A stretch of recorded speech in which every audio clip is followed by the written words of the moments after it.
Now practice set 27 पे चलते हैं। ये प्रैक्टिस सेट के क्वेश्चंस, ठीक है, इतने ही क्वेश्चंस है, सॉल्व करते हैं। Simplify 7 raise to the power 4 multiply by 7 square. क्यों हमने 7 स्क्वायर कहा, बताया था ना हमने आपको, इसे 7 रेज़ टू द पावर 2 भी कह सकते हैं, और ये जहाँ 2 रहता है उसे स्क्वायर कहा जाता है, एंड जहाँ 3 होता है वहाँ पे क्यूब कहा जाता है। ओके, इंडाइसेस याद रखो। Now 7 raise to the power 4 multiply by 7 raise to the power 2, क्या करेंगे आप?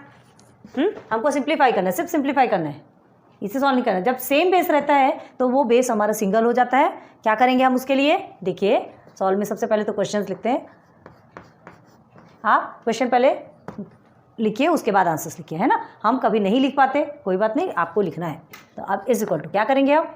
7 बेस है, 4 + 2 is equal to 7 raise to the power 6। Clear? So this is our answer in box. आ जाइए सेकंड में, एक दो बताते हैं, बाकी आपको करना है, फिर मैच कीजिएगा। अब देखिए ये दोनों भी आपके -11 raise to the power 5 multiply by -11 again raise to the power 2, या -11 स्क्वायर भी बोल सकते हो। इज इक्वल टू में क्या करेंगे? दोनों भी सेम बेस, बार बार बता रहे हैं, same base, same base, base का ध्यान रखिए, बेस सेम होना चाहिए, तभी ये दोनों को आपको पहले प्लस करना है। ये हो गया आपका -11, ठीक है। देन 5 + 2 इज इक्वल टू -11, 5 + 2 7, ठीक। सो दिस इज योर आंसर।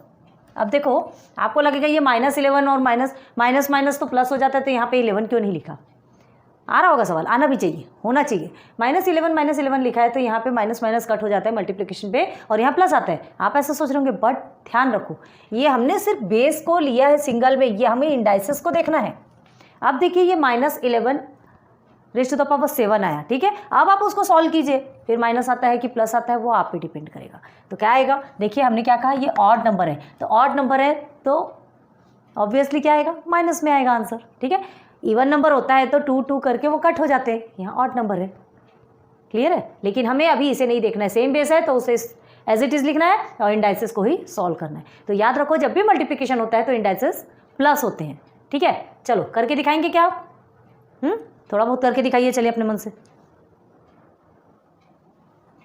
चलिए मैच कीजिए।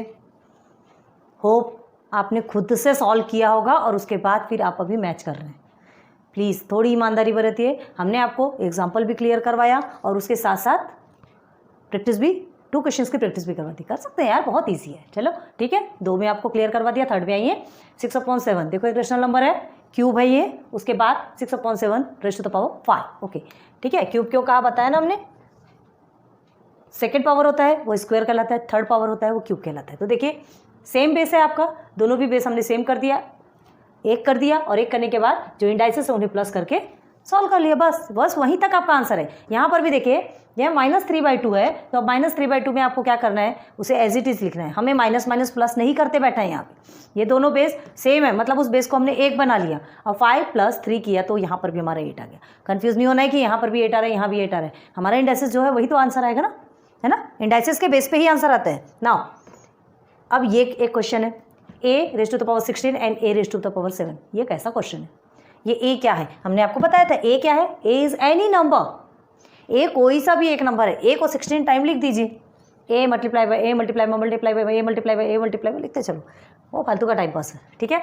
तो क्या करेंगे, a raise to the power 16 + 7, क्यों? क्योंकि दोनों सेम बेस है।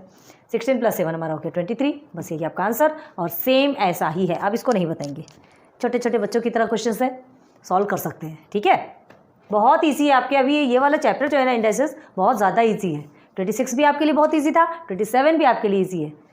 कांग्रेट्स, अच्छा लगता है, जल्दी जल्दी हमारे चैप्टर खत्म होते हैं, ईजी वे में हम समझते हैं। ईजी है तो ईजी वे में तो समझना पॉसिबल ही है। ओके, जल्दी से नोट डाउन करो।